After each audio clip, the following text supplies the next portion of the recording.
그래요. 어쨌든 우리 나오신 그 걸음 한 사람 한 사람 축복합니다. 오신 그 걸음마다 하나님의 인도하심이 있었던 놀라운 걸음입니다. 고백하시면서 또 오늘 이 시간 하나님이 예비하여 주신 은혜 우리 경험하며 나아갈 수 있기를 원합니다. 더우면은 저 위에 저것도 좀 켜고 하면 좋을 것 같은데 하나만이라도 켜고. 우리 제이가 그거 좀 뒤에 켜주세요. 그렇죠. 그래요. 가만히 있으니까 덥죠?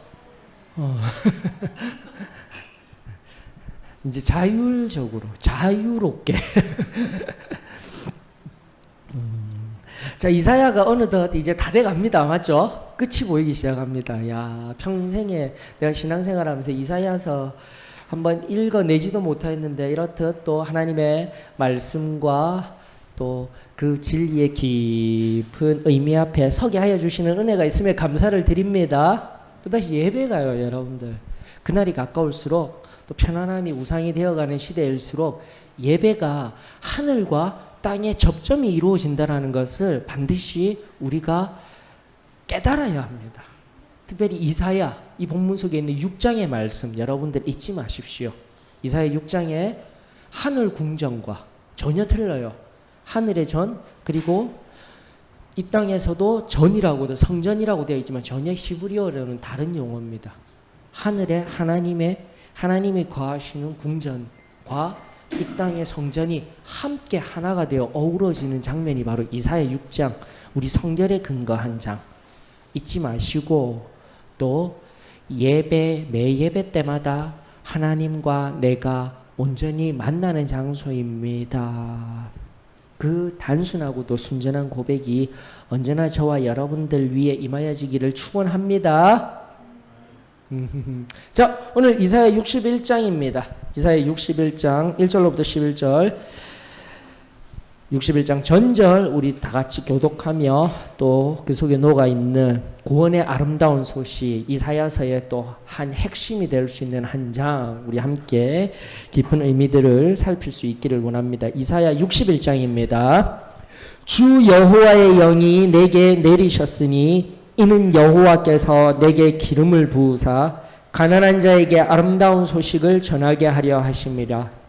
나를 보내사 마음이 상한 자를 고치며 포로된 자에게 자유를, 갇힌 자에게 노임을 선포하며 여호와의 은혜의 해와 우리 하나님의 보복의 날을 선포하여 모든 슬픈 자를 위로하되 무릇 시온에서 슬퍼하는 자에게 화관을 주어 그 죄를 대신하며 기쁨의 기름으로 그 슬픔을 대신하며 찬송의 옷으로 그 근심을 대신하시고 그들이 의의 나무 곧 여호와께서 심으신 그 영광을 나타낼 자라 일컬음을 받게 하려 하심이라. 그들은 오래 황폐하였던 곳을 다시 쌓을 것이며 옛부터 무너진 곳을 다시 일으킬 것이며 황폐한 성읍 곧 대대로 무너져 있던 것들을 중수할 것이며 외인은 서서 너희 양떼를 칠 것이요 이방 사람은 너희 농부와 포도원 지기가 될 것이나 오직 너희는 여호와의 제사장이라 일컬음을 받을 것이라. 사람들이 너희를 우리 하나님의 봉사자라 할 것이며 너희가 이방 나라들의 재물을 먹으며 그들의 영광을 얻어 자랑할 것이니라. 너희가 수치 대신에 보상을 배나 얻으며 능욕 대신에 몫으로 말미암아 즐거워할 것이라.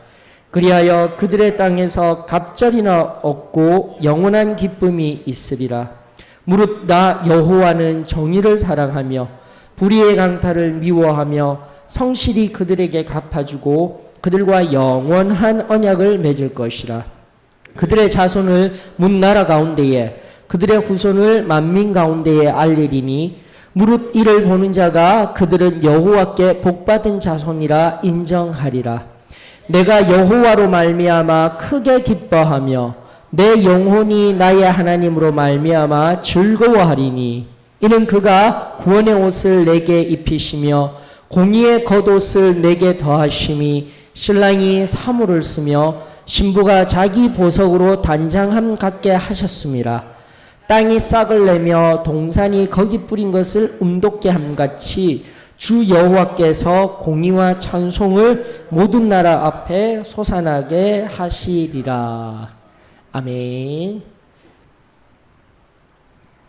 자, 바라보시면서 어떻게 또 미리 한번 살펴보시면서 또는 방금 이렇게 함께 교독하시면서 10년 가운데 질문이 있으시거나 또 주시는 마음이 있다라면 함께 나누어 주십시오.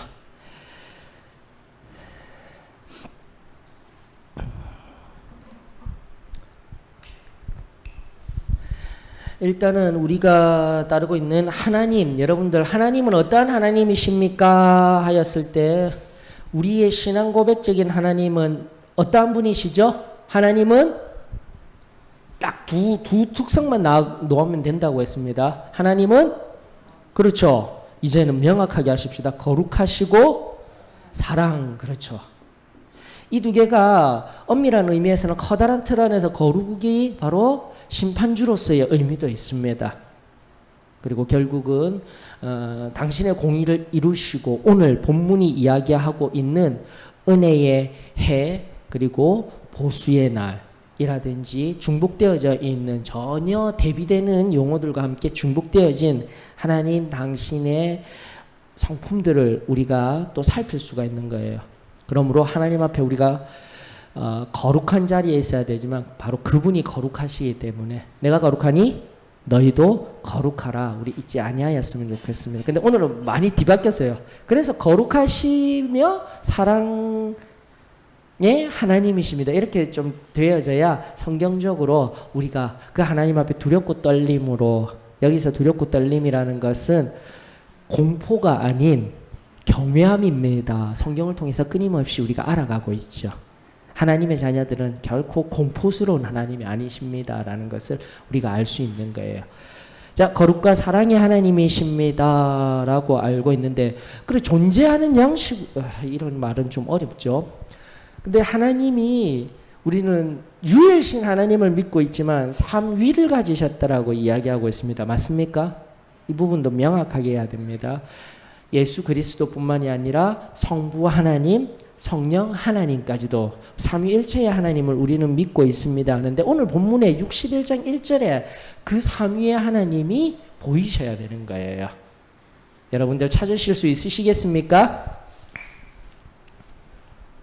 이 중요한 구원을 선포한 이사야 61장 이 말씀 속에 1절이 선포하고 있을 때에 바로 우리가 하나님이 어떠한 하나님이신지 그 존재의 양식으로서의 삼위일체의 하나님이 발견되어집니다. 어떻게요?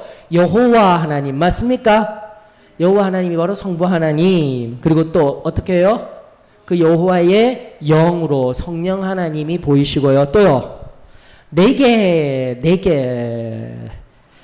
여러분들 이 네 개의 기름을 부으사 이런 얘기 누가 하셨죠?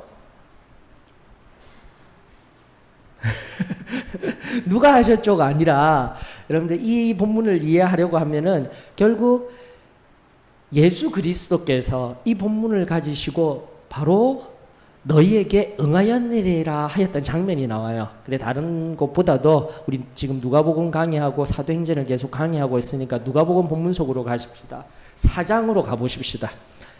누가복음 4장으로 가시면요, 누가복음 4장 14절로부터 예수님께서 이제 예수님의 공생의 사역의 전초 기지가 되실 갈릴리, 특별히 가버나움 회당에서 설교하실 때 제일 처음 설교한 본문이 어디라고요? 바로 18절에 등장하네요. 보이십니까? 누가복음 4장 18절 다 같이 시작. 주의 성령이 내게 임하셨으니 이는 가난한 자에게 복음을 전하게 하시려고 내게 기름을 부으시고 나를 보내사 포로된 자에게 자유를, 눈먼 자에게 다시 보게 함을 전파하며 눌린 자를, 계속요, 주의 은혜를 전파하게 하려 하심이라. 맞죠? 아멘. 제일 첫 번째 우리 주님께서 갈릴리 가버나움 해당에 사시면서 21절에 보니까 뭐라고 이야기를 하고 계십니까? 바로 너희 귀에 오늘 응하였도다. 바로 여기에 내가 서 있노라. 하나님께 감사를 드립니다.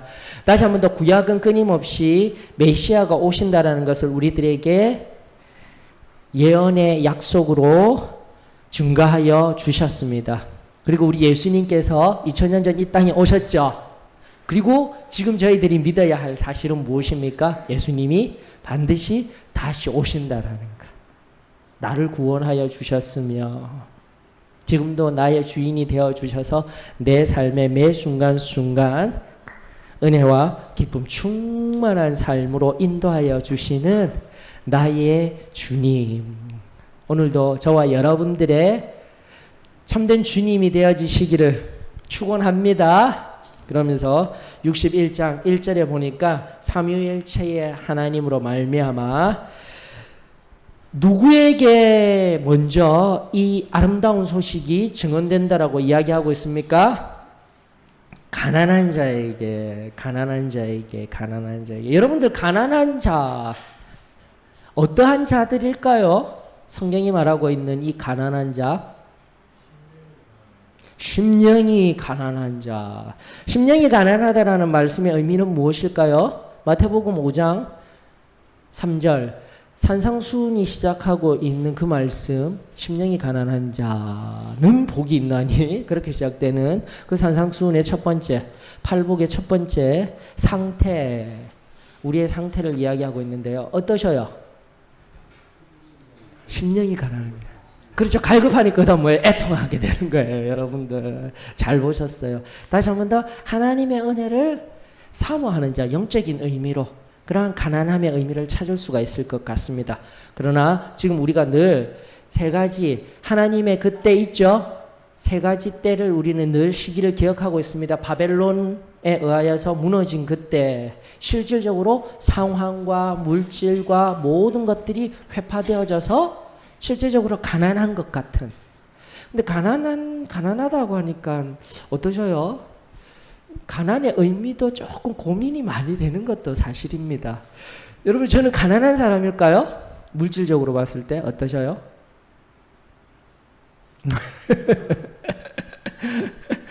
가난해요. 가난해요. 근데 절대 그렇지 않습니다, 여러분들. 물질적인 의미로서의 가난은요, 철저하게 하나님의 은혜 안에서 극복되어지는 줄 저는 믿습니다. 우리가 자족함으로 물질을 최소한의 생계를 함에 있어서 최소한의 것들 충족하며 살고 있다라면 나는 절대 가난한 자가 아닌 줄로 믿습니다. 그러면서 우리는 빌립보서 말씀에 의거하여 충만한 중에도 풍족한 중에도 가난한 중에도 자족의 비밀을 배웠노라. 맞죠? 빌립보서 4장 13절 내게 능력 주시는 자는 제가 계속 강조하고 있잖아요.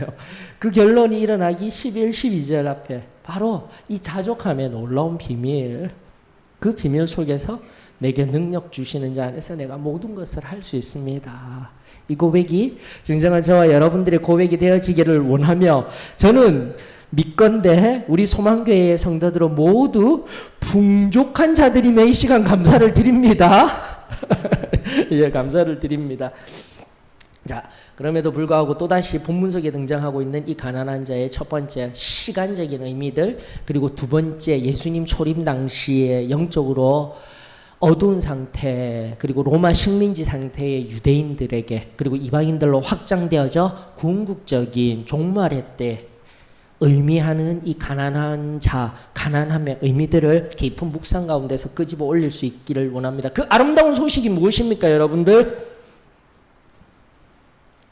그 아름다운 소식이 바로 그 다음에 나오는 거예요. 마음이 상한 자를 고치며 포로된 자에게 자유를, 갇힌 자에게 노임을. 정말 귀해요. 말씀 한 절 한 절 한 절이, 특별히 그 61장 1절의 말씀이 바로 뭡니까? 복음인 거예요, 여러분들. 복음인 거예요. 다른 것들 안 봐도 됩니다. 이사야 61장 1절이 바로 복음입니다 라는 것을 우리가 알았으면 좋겠습니다. 아름다운 소식, 아름다운 소식. 이거 히브리어 바사르라고 하는데요. 이 히브리어 바사르는 역사서에서는 그냥 소식을 전하다라고 나옵니다. 사무엘 상서에 많이 등장합니다. 사무엘 상하서에서 그냥 소식을 전하다, 좋은 소식도 나쁜 소식도 다 한꺼번에 소식을 전하다 하고 있는데, 이제 후기에 선지서 부분에 오게 되면은 나쁜 소식보다도 이 바사르라는 히브리 용어가 어떻게 변하냐면은 앞에 뭐가 붙는 거예요. 앞에 굿이라는 형용사가 붙는 거예요. 좋은 소식으로 변하는 거예요. 그래서 선지서 이후에는 이 바사르라는 용어 앞에 괄호 쳐서 소식을 전하다라는 뜻인데, 원래 의미는 바로 좋은 소식인 거예요. 그래서 여러분들이 이런 소식을 전하다, 소식을 전하게 하다, 이것을 반드시 아름다운 소식, 좋은 소식으로 예언서에서는 끄집어 올리셔야 된다라는 것입니다. 괜찮으시죠? 그러면서 이것이 신약에 의거하여 어떤 용어로요? 복음. 복음이 뭐죠? 굿뉴스. 굿뉴스. 유앙겔리조에서 언젠가도 한번 알려드린 바와 같이 그 당시 로마의 황제가 승리하고 들어오는 그 개선에 유앙겔리조 하면서 큰 소리 치는 것. 그 개선할 때 외치는 용어가 뭐였다고요? 복음인 거예요. 우리는 바로 승리하였습니다. 승리하였습니다. 무엇으로부터요? 마음의 상함으로부터요. 포로된 자리에서요. 그리고 갇힌 자리에서 회복이 되어지고요. 고쳐졌으며, 여기 고치다 히브리어의 원뜻은 싸매어짐을 당하다라는 거예요. 고치다라는 의미가 예전에 고대 때는요, 그 환부를요 꽉꽉 싸매어서 치료를 하다라는 의미가 있었습니다. 그래서 꽉 싸매는 하나님의 그 사랑의 실제적인, 단순하고도 실제적인 그 감각적인 의미가, 하나님이 지금도 우리의 마음을, 아픈 상황을 싸매어 주듯이 만지시고 꼭 붙들어 주시는 그 은혜가 저와 여러분들의 것이 되었으면 좋겠어요. 말씀들 하나하나 내가 복음 안에 있다, 하나님의 은혜 안에 있다 했을 때, 저는 이사야서 61장 1절의 말씀이 저와 여러분들에게 진정한 굿뉴스가 되었으면 좋겠어요. 그리고 포로된 자에게 자유라는 것은 완전한 해방을 의미합니다. 종종 우리 이제 청년들이랑 이야기를 하다 보면은 앞전 세대 우리의 교회의 문화 속에서 너무나 억압되어지고 조금은 율법주의화된, 하면 안 돼, 이렇게 해야 돼, 저렇게 해야 돼, 그것이 너무 강하다 보니까 자유가 없는 그런 신앙생활을 많이 하였습니다. 그러나 정말 은혜 가운데 들어가고 정말 하나님의 말씀을 깊고 넓게 살피고 내 것이 되어진다면 여러분들, 결코 말씀이, 하나님이 우리를 억압하지 아니하였습니다. 나는 율법에 의하여서 좌지우지 되는 사람이 아닙니다. 다시 한번 예수 그리스도 안에서 참된 자유를 누리며 살아가는 저와 여러분인 줄을 믿습니다. 그것이 복음이에요. 그것이 제가 우리 주 예수 그리스도의 십자가 보혈로 그 은혜에 의하여서 하나님의 아들 된, 딸 된, 하나님의 자녀 된 놀라운 자유, 지금도 저와 여러분들에게 임하여지며 누리는 은혜가, 충만하게 누리는 은혜가 저와 여러분들에게 이루어지기를 축원합니다. 바로 예배를 통하여, 바로 이러한 하나님의 말씀을 통하여, 또 나와 엎드려 기도하며 성령 하나님과의 그 깊은 교통함을 통하여 참으로 자유를 허락하여 주시는 그 은혜가 오늘도 충만하여지기를 원합니다. 그리고 그 갇힌 자에게 노임이라는 것은 무엇이냐면은 앞전에 싸매어지고 다시 한 번 더 자유화되어서, 이 노이다라는 히브리어의 원뜻은 바로 개방되어지다. 뭔가 활짝 열린 상태를 의미하는 거예요. 아무런 거리낌이 없는 상태예요. 자유화는 조금 다릅니다.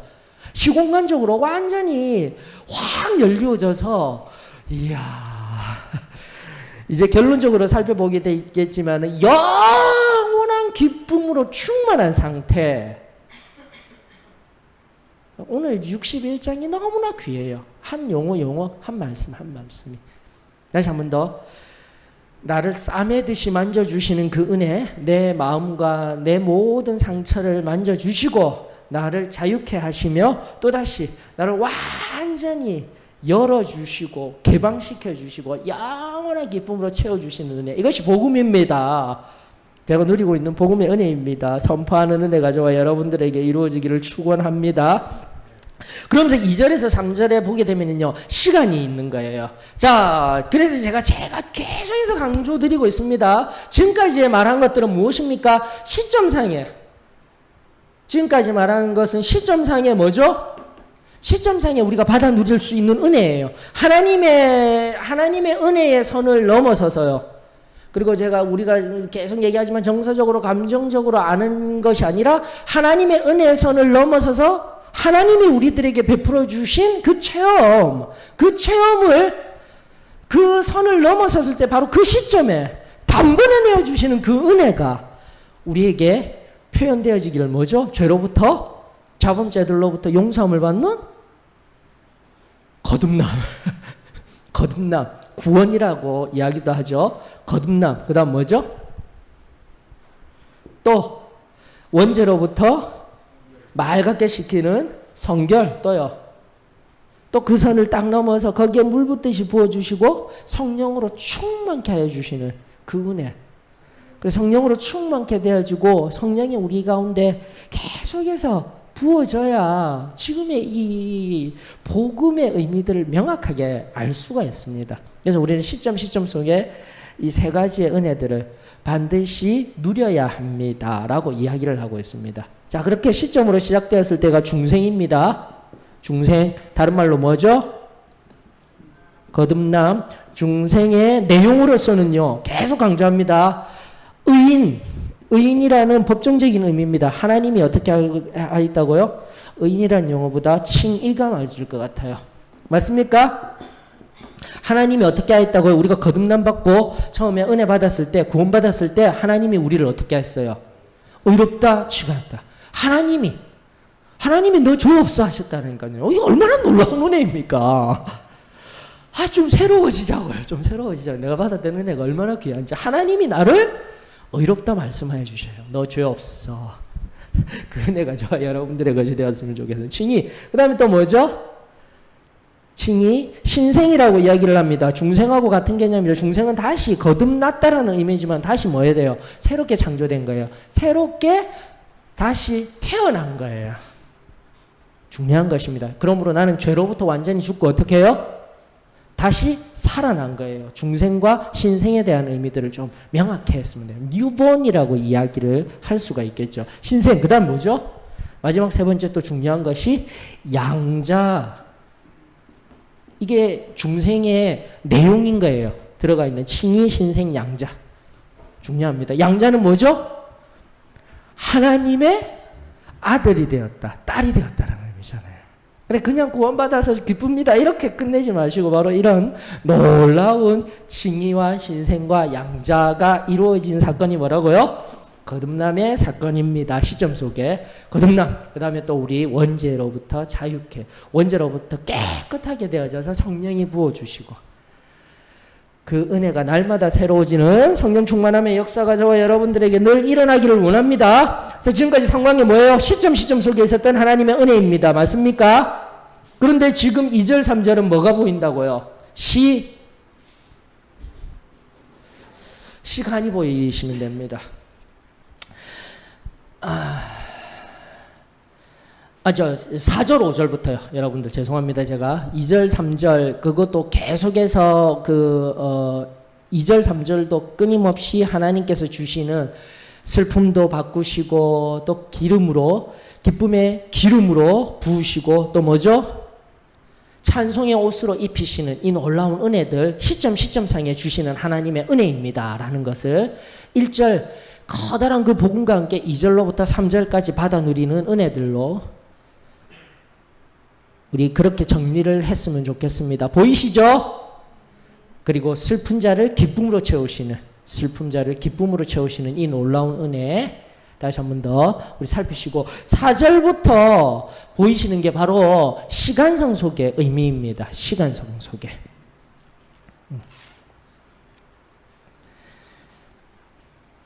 오래 황폐하였던 곳을 다시 어떻게 하신다고요? 예, 다시 쌓을 것이고 또 무너진 것을 어떻게 해요? 중수할 것이고요.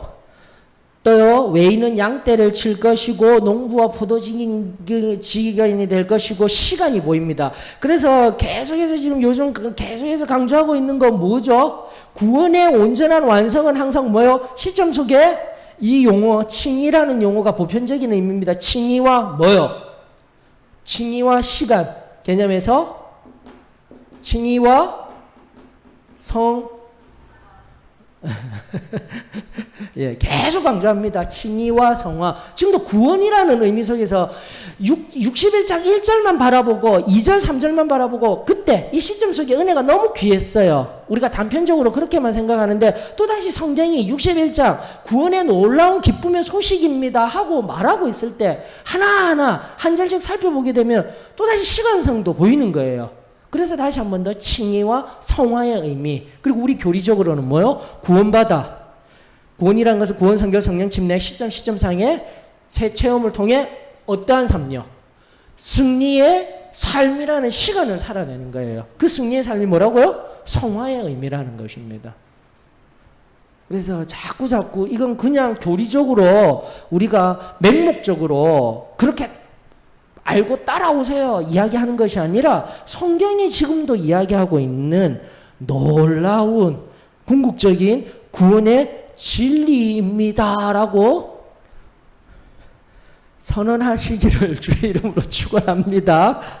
예, 자꾸 이게 강조가 되어지고 있는 거예요. 오늘날 또다시 개혁주의 신앙 안에서도 다시 한 번 더 오늘 그 너무 믿음으로만 값싼 믿음이라고 이야기되어지는 너무 믿습니다라는 것으로 궁극적인 구원까지 소환돼 버리는 성화의 삶 없이 삶이 거룩한 삶 없이 살아가는 오늘 이 시대 가운데 다시 한 번 더 끊임없이 지금 강조되고 있는 칭의와 성화의 이야기들, 그리고 저희들이 이미 교리적으로 3단계 세 가지 구원에 의한 칭의의 영역과 함께 승리하는 삶이 함께 돼야 되는 거예요.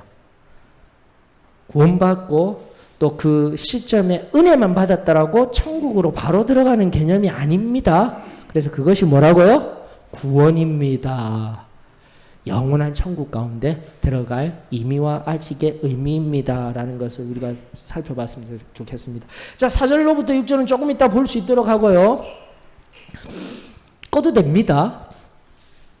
저 하나만 꺼버리고 하나는 켜놨네요. 또 여기 목이 아파서 힘들어 하시는 분도 계신 것 같으셔요. 코도 아프시고 힘들어 하시니까 하나 끄고, 그래 어중간해요. 지금은 덥기도 하고 춥기도 하고 신앙도 마찬가지입니다. 너희들 덥거나 차가워지지 말라고 하였습니다. 어중간하면 안 돼요. 뭐 신앙도 그렇고 환경도 그렇고 그래요. 하여튼 지금 환절기 때 건강 유의하셨으면 좋겠습니다. 자, 2절 3절 속에서 아주 중요한 또 의미들을 좀 발견해 보았으면 좋겠습니다. 앞서 2절에 보게 되면은 은혜와 보복을 통한 은혜의 해 그리고 보복의 날 맞죠? 동일하게 선포되어지고 있습니다. 그리고 궁극적인 우리 마지막 때의 새하늘과 새 땅, 조금 더 좁혀서 어떤 때요? 천년왕국의 때, 지금 계속해서 강해하고 있는 중입니다. 좀 더 실질적으로 구체화된 때, 그것은 새하늘과 새 땅이라는 궁극적인, 우리 정말 몰라요. 성경적으로는 정확하게 그 마지막 천국의 의미들 그리고 어떤 모습인지 잘 몰라요. 일단 계시록이 이야기하는 묵시적인 관점에서의 황금길, 수정 같은 연못, 황금도성 이렇게 이야기하는 것은 그 시대에 의한 언어일 뿐이지, 저는 황금집에 사는 게 천국이면은 별로 가고 싶은 마음은 없습니다. 영은 말씀드렸죠. 어떤 집요? 불이라면 불이 딱 비춰지고, 좀 덥다 싶으면 에어컨이라면 에어컨이 딱 나오고, 뭐죠? 그런 집이 얼마나 좋아요.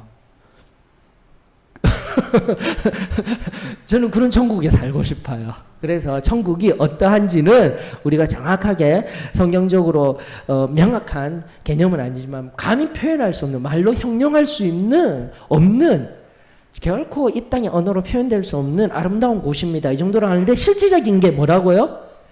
다시 한 번 더 천년왕국입니다. 천년왕국의 때 그러면서 이 종말론에 의거한 천년왕국의 의미들도 우리가 지금 계속 살피고 있습니다. 자꾸 정리하셔야 합니다. 자, 그렇게 정리된 상황 속에서 그때가 언제냐면은 우리들 믿는 자들에게 지금까지 상고한 칭의와 성화에 의하여서 살아갔던 참된 구원받은 자에게는 어떻게 해요? 은혜의 날이 되어지게 될 것이지만 믿지 아니하던 자들에게는 어떤 날로요? 성경 2절이 이야기하고 있는 보복의 날. 앞서도 잠깐 알려드렸던 거룩한 하나님, 여기에는 심판의 하나님, 우리에게는 공의라는 개념이지만 히브리어 미시파트, 우리에게는 공의의 개념이지만 또 다른 용어 뭐죠? 심판이라는 의미가 있다라는 것을 계속 우리 선지서를 통해서 특별히 이사야 이 말씀을 통해서 알아가고 있습니다. 그럼 충분히 2절도 이해하실 줄 믿습니다. 그러므로 이 땅 가운데 아파하며 신음하며 이 좁은 길을 걸어갔던 우리들 그 하나님께서 보수하여 주시고 은혜와 영원한 기쁨 가득가득 채워주실 줄 저는 믿습니다. 자, 그러면서 3절에 보니까 다시 한번 더 화관, 기쁨의 기름으로 찬송의 옷으로 이 모든 것을 채워주신다라고 하였는데 그들이 의의 나무가 된다라고 하였습니다. 맞습니까? 보이시죠? 의의 나무. 이걸 앞서 우리 지금 지난주 강해하였던 이사야 60장 21절을 한번 보셔요. 그래서 우리가 마지막에 어떤 이야기를 하였냐면 21절에 보게 되면 저와 여러분들이 지금도 시간상 속에 살아가고 있습니다. 우리 하나님께서 그들은 뭐라고요? 내가 심은? 맞죠? 자꾸 이거는 보셔야 돼요. 그 가지가 또 젖붙임 되었듯이 가지가 되었지만 이제는 어떻게 되는 거예요? 점점 커서 어떻게 되는 거예요? 의의 나무가 되어지는 거예요. 결국은 이제 3절을 지나서 4절로부터 계속해서 시간적인 것, 시점이 아닌 삶의 영역, 시간의 흐름의 영역들을 여러분들이 말씀을 통하여서 우리의 지금의 삶, 나아가 아직 이루어지지 아니한 이 구원을 위하여서 해석해낼 수 있는 은혜가 있어야 됩니다.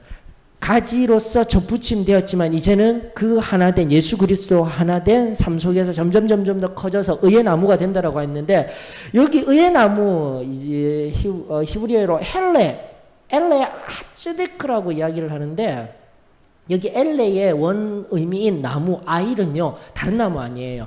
여러 가지 나무 중에서도 특별히 상수리 나무를 이야기합니다. 상수리 나무 체크해 주세요. 의의 나무 할 때 옆에다가 상수리 나무 하는데 상수리 나무는 무엇을 상징하고 있냐면 강함과 굳건함을 상징하는 거예요, 여러분들.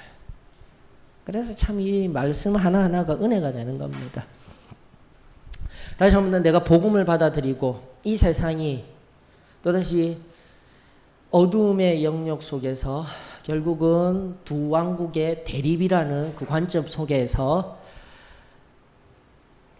우리가 은혜를 받고 복음에 의하여서 은혜를 받고 이 놀라운 은혜에 의하여서 세상 가운데 살아낼 때 바로 의의 나무가 된다라는 말씀의 의미, 결국은 가지로서 점점 더 자라나며 상수리 나무와 같은 강함과 굳건함으로 나갈 때에 그 은혜로서 세상과 싸워 이기며 나아갈 때에 참된 구원이 우리들 가운데 임하여지게 될 것입니다. 궁극적인 구원이 임하여지게 될 것입니다. 그리고 유다서 3절에 의미하는 진정한 우리 교회의 모토와 같은 삶 아시죠?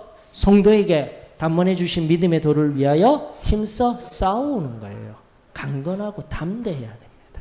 특별히 이 말씀을 깊이 묵상할 때에 제가 강하고 담대하라 이 말씀이 자꾸 떠오르는 거예요. 강하고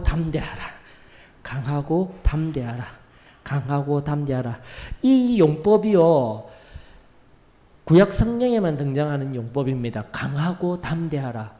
근데 그게 언제 등장하냐면은 신명기 31장에 3번. 신명기 31장에. 와, 신기해요. 이렇게 하나님이 주신 마음, 상수리 나무와 같은 강하고 굳건한 나무가 되어져야 할 때 강하고 담대하라는 이 히브리 용법이 신명기 31장에 3번 그리고 여호수아 1장에 3번이 등장합니다. 즉 모세 이후에 여호수아라는 제2세대 이스라엘 백성들이 가나안을 향하여서 나아가게 될 때 신명기 31장 그리고 여호수아 1장을 통하여서 끊임없이 여호수아뿐만이 아니라 그 이스라엘 백성들에게 새로운 환경 속에서 그리고 나아가 지금 우리가 하나하나 살핀 것 같이 복음에 의하여서 새롭게 중생되어지며 거룩한 또다시 예수 그리스도의 사랑을 증거하며 그 하나님의 성품을 나타내며 살아가고 나아갈 때에 바로 구약이 이야기하고 있었던 이 의의 나무, 의의 가지를 통하여서 자란 의의 나무가 되는 그 과정 속에서 강하고 담대한 그 상황이 배경이 바로 신명기 31장과 여호수아서 1장을 통하여서 2세대 이스라엘 백성들에게 하나님이 약속으로 강하고 담대하라 말씀하여 주시는 놀라운 믿음의 약속입니다. 그래서 이 좁은 길에 걸음을 걷고 있는 저와 여러분들, 이 말씀이 저와 여러분들에게 힘이 되었으면 좋겠습니다. 그러면 7번 나온다고 했죠. 그리고 이제 한 곳이 어디서 나왔는지 보니까 시편 31편 24절에 나오고 있습니다. 시편 31편의 마지막 절에 보니까요 나옵니다. 여호와를 바라는 너희들아 강하고 담대하라 라고 나오고 있어요. 다시 한번 여호와 하나님을 끊임없이 바라거나 또는 여호와 하나님 앞에 이사야 선지서가 끊임없이 이야기하였듯이 세상을 향해서 나아가던 그들이 회개하고 돌이켜서 하나님을 바라기를 원하는 그들에게 또다시 하나님이 주시는 말씀 시편 31편 24절의 말씀 여호와를 바라는 너희들아 강하고 담대하라. 이것이 복음의 다차원적인 오늘 지금 계속 입체적으로 살피고 있는 복음입니다라는 것 우리 온전히 정의에 내렸으면 좋겠습니다. 그래서 기도할 때마다 그 하나님의 음성이 들렸으면 좋겠어요. 여러분들이 걷는 삶의 걸음마다 이 음성이 들렸으면 좋겠습니다. 강하고 담대하라. 의의 나무가 되기를 원하시는 그 아버지의 마음이 저와 여러분들의 것이 되었으면 좋겠습니다.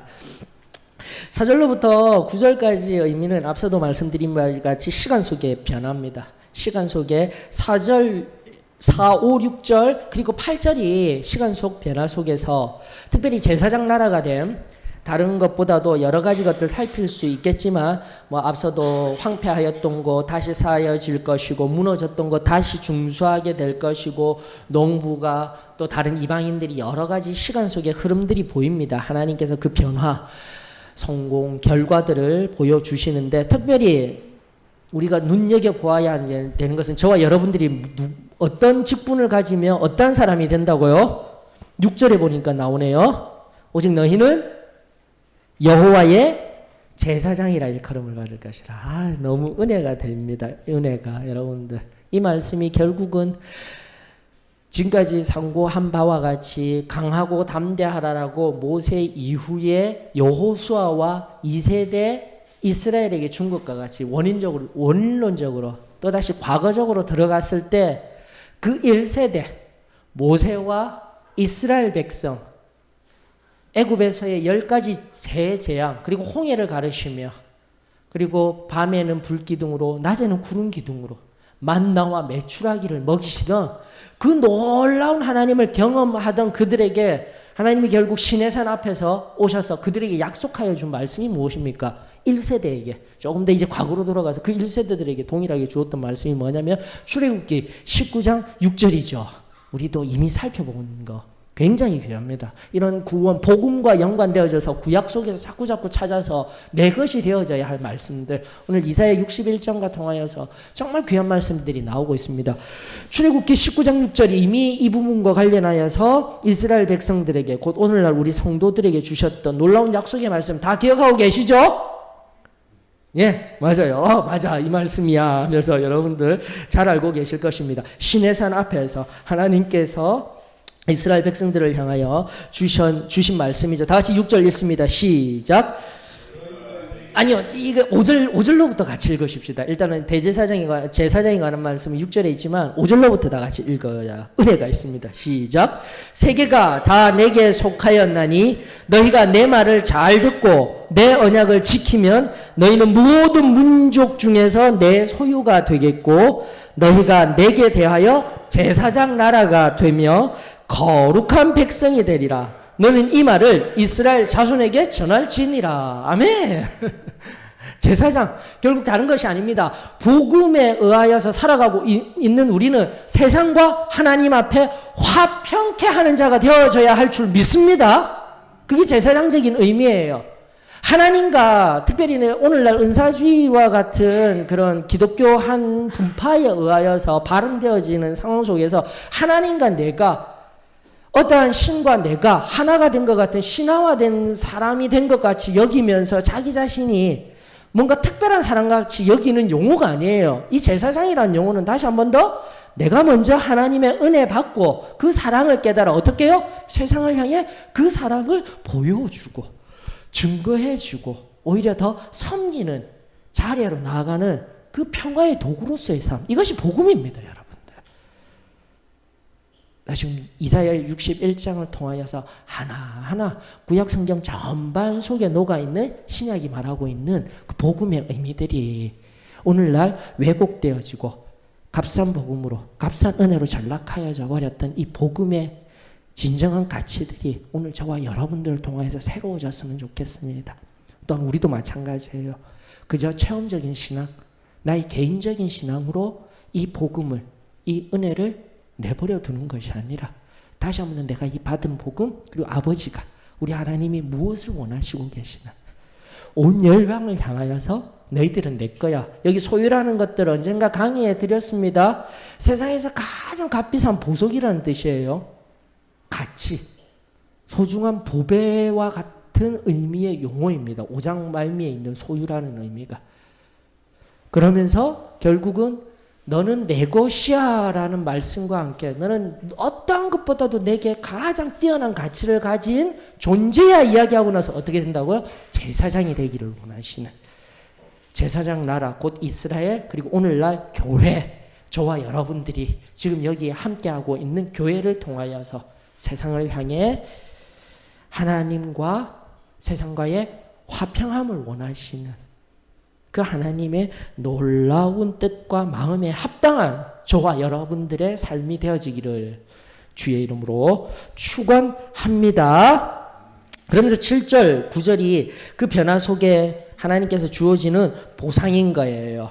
특별히 수치 대신에 보상을 배나 얻으며 능력 대신에 몫으로 한 번 더 그 전날 바벨론의 포로기 또 예수님 초림 당시에 로마 제국 지하에 또 그 전보다도 더 그 셀루커스 왕조라고 하여서 로마 전에 헬라 알렉산더에 의하여서 일어났던 헬라 제국에 의하여서 나라들이 알렉산더 사후에 쩍쩍 갈라졌을 때 애굽의 프톨레미 왕조와 저기 시리아의 셀루커스 왕조가 서로 뜯고 물어뜯고 싸움 전쟁 중에 팔레스틴 곧 이스라엘 그 지경이 늘 전쟁 그리고 누가 어느 나라의 속국이 되느냐에 따라서 하나님 앞에 예배 드리는 것도 제대로 못 드리다가 그걸 결국 그 구약 우리 마지막 하박국이 아니라 그 누굽니까? 말라기 선지자 이후에 400년 동안 침묵하는 그 역사에 들어가 보면은 그 안티오쿠스 에피파네스 3세라는 그 셀루코스 왕조의 이상한 왕이 등장해서요. 이 예루살렘 성전에다가 돼지, 유대인들이 돼지 엄청 싫어하거든요. 돼지 그 껍데기를 다 꺾어가지고 성전문에다 달아놓고 예배 드리고 가고 싶으면은 그 돼지 그 껍질 벗겨진 그 피 줄줄 떨어지는 거에 거기 핥고 지나가서 예배 드리래. 여러분들 핍박이라는 핍박을 엄청난 하나님을 믿을 때 그런 핍박들을 받으며 또 이제 다니엘서가 예언하였던 가증한 우상이 바로 그때 제우스 신상을 예루살렘 성전에다가 막 세워두고 그런 엄청난 핍박 속에 예수님이 오셨던 거예요, 여러분들. 그 전에 그 어두운 상황이라는 것이. 그래서 신구약 중간사를 또 조금만 우리가 함께 살피고 바라보게 되면은 바로 하나님의 말씀들 하나하나가 선명하게 우리들 가운데 등장하는 거예요. 수치당했던 것, 7절이 이야기하고 있는 수치, 능욕 이런 것들이 다시 한번 더 바벨론 포로기 그리고 예수님의 초림 그리고 지금도 오늘날 편안함의 모양에서 오늘날은 더 하나님의 영적인 그 깊은 자리에서 누리는 것보다 오늘날 우리들에게 가리워지고 가증한 것들로 오늘날 우리에게 우상이 되어진 우리의 삶의 것들, 다시 우리 자신을 하나님 앞에 정결하게 점검하며 또 말씀 앞에서 우리가 바로 설 수 있는 은혜가 있었으면 좋겠습니다. 지금까지 상고한 이 놀라운 기쁨의 자리에로 우리 모두가 참여하였으면 좋겠습니다. 그걸 또 성경은 뭐라고 이야기하고 있냐면은 9절에 보니까 7절로 인하여서 보니까 즐거워할 것이라 그들에 대해서 갑절이 없고 영원한 기쁨이 있으리라. 맞죠? 동그라미 딱 쳐놓으셔요. 그래서 6장 1절과 다시 한 번 더 앞서도 말씀드렸던 이 놀라운 기쁨, 상한 자를 고치며, 마음이 상한 자를 고치며 그 진정한 복음의 의미들, 복음의 내용들 속에서 얻게 되는 진정한 결과는 바로 영원한 기쁨인 거예요. 7절 4절로부터 9절까지 이 시간의 흐름, 성화, 칭의와 성화라는 또 교리적인 입장 안에서도 영원한 기쁨, 궁극적인 우리 천국에서의 그 기쁨, 그리고 지금도 우리가 누릴 수 있는 이미 얻은 그 기쁨 충만하기를 주의 이름으로 축원합니다. 그러면서 9절에 다시 한 번 더 그 변화 속에서 보상으로서 9절의 말씀, 여호와께 복받은 자손이라 인정받게 될 줄 믿습니다. 저는 믿습니다. 이 좁은 길의 걸음, 세상이 무엇라 한다 할지라도 순결한 자리에서 하나님을 바라보며 하나님을 꼭 붙들며 그 은혜에 붙들려 한 걸음 한 걸음 외롭고 힘들고 고단한 길이지만, 수치와 능력의 길이지만 우리 하나님께서 영원한 기쁨으로, 그리고 다시 한 번 더 복받은 자손이라 인정받게 되는 그 마지막 때 하나님 앞에서의 그 칭찬, 저와 여러분들의 것이 되었으면 좋겠습니다. 그러면서 10절에서 11절로부터 다시 한 번 더 성경은 말하길 큰 기쁨이라고 이야기하며, 10절은 크게 기뻐하고 큰 기쁨이라고 이야기하며 내 영혼이 큰 기쁨. 근데 누구로부터 말미암아요? 나의 하나님으로 말미암아. 그리고 앞서 61장 1절 해석해드린 바와 같이 나의 하나님은 어떠한 하나님이요? 삼위일체의 하나님, 성부 하나님이 이 예수 그리스도를 통하여서 뜻하신 놀랍고 너무나 깊은 그 사랑, 그리고 예수 그리스도께서 성자 하나님께서 친히 이 땅에 오셔서 우리들에게 직접 보여주신 그 사랑, 나아가 성령 하나님이 지금도 역사하시고 운행하시며 우리들에게 적용하시는 그 사랑, 여기서 나의 하나님, 삼위일체의 하나님이 하나님으로 말미암아 내 영혼 위에 다시 한 번 더 복음에 합당한 내 안에 큰 기쁨으로 충만하는 은혜가 있기를 축원합니다. 그래, 이제 마지막 적용을, 제가 얼마 전에 이제 가끔씩 여기 전쟁기념관 앞에 나가지고 걸어요. 걷는데 여기 지금은 이제 꽃이 피고 다 져버렸지만은 이번 올해 봄에 이렇게 지나가는데 숨이 있지 않습니까? 이제 꽃이 살 나오려다가 이렇게 동그랗게 되어져 있는 상황이 있잖아요. 하얀색 꽃이 이렇게 나오려고. 근데 그게 너무 아름다운 거예요. 너무 예뻐요. 너무 예뻐가지고, 야, 꽃이 되지도 않았는데 그 모습만 바라보고 막 이제 터져 나오려고 하는 그런 자리에 있을 때 너무 예쁜데 막 바람이 엄청 심하게 불 때였거든요. 근데 아무리 불어도 어떻게 해요? 딱 붙어가지고요. 떨어지지 않냐고. 있는 그 모습이 너무 제가 이제 놀라웠던 적이 있었습니다. 이번에 여기 앞에 산책을 하면서, 여러분 바로 지금 우리 그러한 때인 줄 믿습니다. 세상에 어떠한 환란 풍파가 있다 할지라도 아직 활짝 핀 우리 마지막 그때에 하나님 앞에 활짝 핀 만개하여서 있는 그때를 기억하면서 지금은 숨과 같이 11절의 마지막 말씀과 같이 땅이 싹을 내며 동산이 거기 뿌린 것을 음독케 한 같이 주 여호와께서 공의와 찬송을 모든 나라 앞에서 솟아나게 하시리라. 저는 믿습니다. 공의와 찬송함으로 다시 한 번 더 그 순들이, 그리고 그 삭들이 활짝활짝 만개하여서 궁극적인 하나님의 은혜의 때가 우리를 통하여서 하나님으로 말미암아 임하게 될 줄 저는 믿습니다. 61장이 엄청 귀하고 복된 하나님의 말씀이었습니다. 한 번 더 정리하시면서 저와 여러분들에게 또 한 주 동안 살아내며 또 삶 속에 참된 위로를 능력이 되는 귀한 말씀이 되었으면 좋겠습니다. 기도합니다. 하나님, 은혜를